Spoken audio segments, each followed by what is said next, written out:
puisque vous venez de voir tout à l'heure les opérateurs arithmétiques, on va passer aussi à l'étape suivante. Donc il y a aussi les opérateurs de comparaison.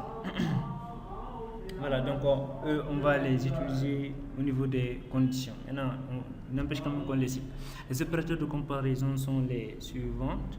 On a l'égalité, double égalité, triple. On a double égalité, triple égalité. Il y a l'inférieur, il y a strictement inférieur, strictement supérieur, largement inférieur, largement supérieur, et ainsi de suite. Voilà. D'accord. On va commencer par les conditions. Il y a 3 types. Non, enfin, il y en a 4. Il y a voilà, 4 types. Quand même, on va les voir tous en détail ici. Voilà, donc on va commencer par la conditionnelle simple. Voilà, on va commencer par la conditionnelle simple. Déclarons 2 variables. On va appeler la première variable true, point virgule. On va appeler la deuxième variable false, par exemple. Point virgule. Donc, ça serait l'occasion pour vous aussi de voir les opérateurs logiques. Bien. Donc maintenant, avec la conditionnelle simple, si je dis if $A, commençons par les opérateurs de comparaison. Je dis si $A est égal à $B, ok. Voilà, je vais dire ici écho A est égal à B. Point virgule, CTRL S. Ça, c'est la conditionnelle simple. C'est une condition où il n'y a que seulement un simple if. Voilà. Donc, comme ça, on va afficher notre page. On va rafraîchir la page. Donc, rien ne s'affiche. Si rien ne s'affiche, ça veut dire quoi? Voilà. Donc, quand je rafraîchis, puisque rien ne s'affiche, ça veut dire quoi? Que il n'est pas rentré au niveau de la condition. Ça veut dire quoi? Que A n'est pas égal à B. Donc maintenant, si on veut montrer quelque chose que si A n'est pas égal à B, on utilise la conditionnelle alternative. C'est-à-dire, on ajoute juste un else après le if. Donc comme ça, je vais dire écho A est différent de B. Point virgule, CTRL S. Donc là, quand je rafraîchis ma page, il me dit bel et bien A est différent de B. Bien. Voilà, donc pourquoi A est différent de B? Parce que A c'est true, B c'est false. Et true et false sont différents. Voilà, donc je vais vous attirer l'attention au niveau je vous ai parlé tout à l'heure, il y a aussi les triples égalités. Donc CTRL S, là aussi, quand je rafraîchis ma page, on va me dire A est différent de B. Quelle est la différence alors qui existe entre les doubles égalités et les triples égalités? Modifions nos variables. Donc je vais donner à cette variable 1. Je donne à cette variable, comment dirais-je, prenons une chaîne de caractères. Comme ça, je donne 1. CTRL S. Voilà. Donc, avec les simples égalités, je rafraîchis ma page. Je rafraîchis ma page. On me dit quoi? A est égal à B. Avec les simples égalités, voyons, A valait 1 et B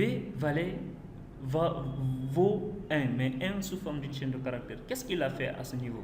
Il a converti la chaîne de caractères là en un entier, puis il les a comparés, il a trouvé qu'ils sont égaux, puis il a affiché, il est rentré, alors il a affiché A égal à B. Donc ça veut dire quoi?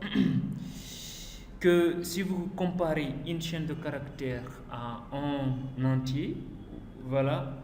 Donc, si cette chaîne de caractères commence par un chiffre, il va convertir cette chaîne de caractères par le chiffre. Comme par exemple ce cas-là aussi, ça donne toujours la même chose, A égale à B. Ça veut dire quoi? Il regarde la chaîne de caractères. Il vérifie que la chaîne de caractères est commencée par un chiffre. Du coup, il va convertir toute cette chaîne-là au chiffre qui est là. Donc, ce qui veut dire que c'est 1 égale à 1, ce qui veut dire quoi? Que A est égal à B. Maintenant, avec les triples égalités, CTRL S, on va réfléchir, voir. Donc quand je réfléchis à ce niveau, il me dit quoi? Que A est différent de B. Et bel et bien A est différent de B. Pourquoi? Parce qu'avec les triples égalités, il regarde d'abord le type. Donc puisque toi là tu es de type entier et que toi là tu es de type chaîne, donc il n'y a pas d'importance pour vous comparer. Donc du coup, moi je vais vous donner que vous êtes différents. Donc, la différence entre triple égalité et la double égalité. La double égalité ne tient pas le compte du type, tandis que la triple égalité tient en compte le type des variables. Voilà. Donc, CTRL S. Telle était la conditionnelle alternative. Voilà. Donc, il y a aussi l'emboîtement au niveau de la condition. Par exemple, je vais utiliser cette fois-ci une seule variable, $A. Je vais la donner 15. Bien, je vais la donner 4, CTRL S. Donc, en même temps, on va avoir l'occasion d'utiliser les opérateurs de comparaison.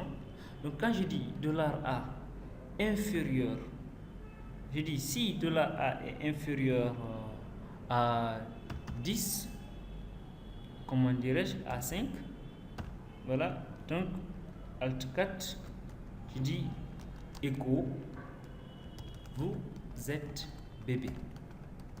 Voilà, point virgule. Donc, permettez-moi, je vais mettre inférieur ou égal à 5. Je dis else, if, si $A, sinon si $A est inférieur ou égal à 10, donc je vais dire quoi? Alt 4, écho, vous êtes enfant, point virgule, et je dis simplement else, sinon else, je dis écho, vous êtes vieux, point virgule. Ok, voilà. Donc quand je rafraîchis cette page, on me dit quoi? Vous êtes bébé. Pourquoi? Parce que A égale à 4. Donc je vais donner à A 10 par exemple. CTRL S, je rafraîchis ma page. On me dit que vous êtes un enfant. Donc permettez-moi de donner 1000, 100 ans. Voilà, donc là on me dit quoi? Vous êtes un vieux. Donc avec l'emboîtement, il y a le else, if, else. Donc il y a aussi d'autres styles pour l'utiliser.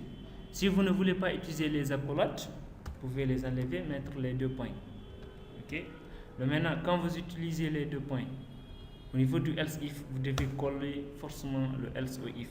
Donc je colle et j'enlève les accolades. Ok. Je mets 2 points. Là, vous êtes obligé forcément à terminer par un end if. CTRL S. Voilà. Donc, je rafraîchis ma page. Il n'y a aucune erreur. Donc, comme ça, c'est ce qu'on appelle les labels. Donc, je peux utiliser beaucoup d'instructions. C'est-à-dire, vous êtes bébé. Je dis BR ici. Voilà. Je dis ici, dedans, point virgule, BR. Voilà, CTRL S, donc ça donne toujours la même chose, aucune erreur.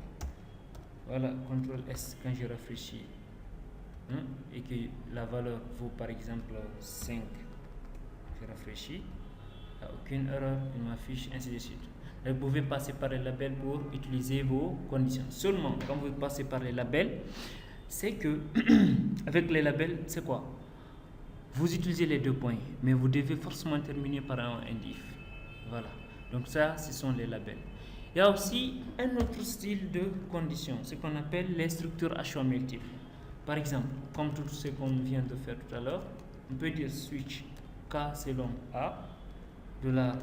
Je dis par exemple si A égale, je dis case par exemple 10, 2 points, je dis vous êtes écho, vous êtes enfant, point virgule, je dis par exemple 15 par exemple, écho, vous êtes par exemple jeune. Voilà.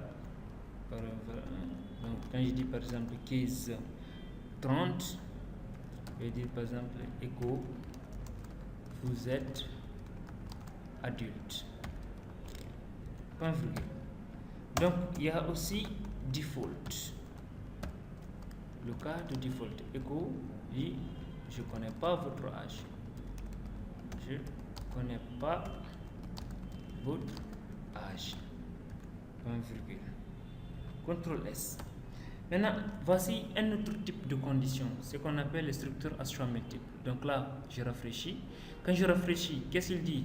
Qu'il ne me connaît pas mon âge. Pourquoi? Parce que, qu'est-ce qu'il fait? Il vient, c'est-à-dire c'est cas selon le contenu de $A. Maintenant, si $A égale à 10, fais ceci. Si $A égale à 15, fais ceci. Si $A égale à 30, fais ceci. Mais si $A ne correspond à aucune des valeurs qui sont là, alors fais cela. Donc c'est ce qu'il a fait. Donc puisque 5 n'est pas égal à 10, ni à 15, ni à 30, donc du coup il exécute ce qui est dans le default. Donc ce qui veut dire quoi? Je ne connais pas votre âge. Maintenant, on va prendre 10. Parce que nous voyons, il y a 10 ici. Donc là, je vais rafraîchir ma page. Il me dit quoi? Vous êtes enfant, vous êtes jeune, vous êtes adulte, je ne connais pas votre âge. Vous voyez ce qu'il fait? Il rentre dans celui-là, puis dans celui-là, puis dans celui-là, puis dans celui-là. Donc, je vais commencer par 15 cette fois-ci. Donc, CTRL S, quand je rafraîchis ma page, là, il commence par O, par vous êtes jeune, vous êtes adulte, je ne connais pas votre âge. Il n'a pas commencé cette fois-ci par enfant, parce que c'est ici qu'il a trouvé le résultat. Maintenant, je fais exprès de mettre quelque chose pour que vous puissiez constater. S'il arrive à trouver le résultat qui correspond à $A, quelque part dans les cases qui sont là, dans ce cas, s'il n'y a pas ce qu'on appelle break derrière, il va commencer à partir de là où il a trouvé le résultat et exécuter jusqu'à la fin. Et c'est ce qui est fait ici. Donc, il a vu, vous êtes jeune, donc il rentre dans jeune, il rentre dans adulte, il rentre aussi dans âge. Même si 30 n'est pas égal à 15, même si $A figure parmi les cas proposés ici. Donc, pour mieux utiliser switch, il faut terminer par un break dans tous les cas. Donc, break, point virgule, et celui-là aussi, vous mettez break, point virgule. Donc, comme ça, quand je dis $A égale à 15, qu'est-ce qu'il va faire? Il vient, il cherche le cas de 15 seulement, il exécute ça. Donc, ce qui est dit, c'est vous êtes jeune. Donc, c'est ça seulement qu'il va afficher. Quand je prends par exemple 30, donc c'est seulement pour le cas de 30, il va ajouter, vous êtes adulte. Quand je prends pour 10, par exemple, je vais prendre pour 10, CTRL S, voilà, je rafraîchis, il affiche seulement le cas de 10. Maintenant, si je donne aucune des valeurs qui sont là, quand je donne 5 par exemple, CTRL S, donc là, il me dit je ne connais pas votre âge, ainsi de suite. Donc ça, c'était un autre type de condition. Voilà. Bien. Donc, je vous remercie.